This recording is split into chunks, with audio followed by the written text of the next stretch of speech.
Bonjour à tous. Aujourd'hui, on va parler de la gestion du temps. C'est le volume 2. Donc, je vous partage, c'est l'introduction, un petit peu ce qu'on a déjà vu. Donc, normalement, vous avez déjà vu la partie numéro 1. On expliquait la différence entre être efficace, c'est-à-dire faire moins d'actions mais mieux pour obtenir un résultat plus rapidement, et la productivité qui est juste faire plus, mais pas forcément en ayant plus de résultats. La vision, avoir une vision. La différence entre être plutôt dans l'action, donc, du coup, l'ouvrier et la réflexion, le stratège, noter ses idées, faire des to-do list, arrêter de procrastiner, arrêter d'être perfectionniste, comment on a plus d'énergie, comment on fait des pauses, comment on se concentre pour vraiment avancer sur un projet, comment on se concentre sur un truc à la fois pour être bien efficace et utiliser un calendrier. Sur le volume 2, ce qu'on va voir, c'est le mode minimum pour un entrepreneur qui permet d'avoir toujours un chiffre d'affaires consistant. On verra aussi les problèmes de la dispersion et l'équilibre personnel, professionnel et en quel point c'est important.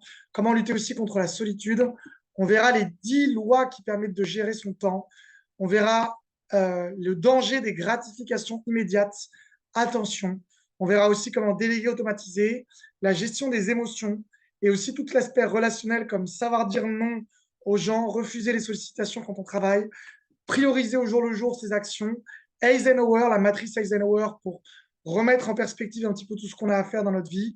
Comment aussi on peut obtenir plus de temps pour soi, et toujours dans la même idée de la gestion du temps en relation avec les autres. Comment aussi laisser les autres faire leur travail et ne pas prendre le travail des autres, hein. Quand on ne réalise pas son rêve, on est en train de réaliser le rêve des autres. Et on fera une petite conclusion sur comment, en fait, toutes les actions qu'on a vues dans cette formation, on peut les mettre en place dans son quotidien. Je vous souhaite du coup une bonne formation niveau, enfin partie 2. Et on va commencer avec cette première vidéo qui est sur le mode minimum. Si vous n'avez pas vu la partie 1, je vous invite d'abord à voir la partie 1 avant d'attaquer la partie 2. À bientôt. Première vidéo sur le mode minimum pour un entrepreneur.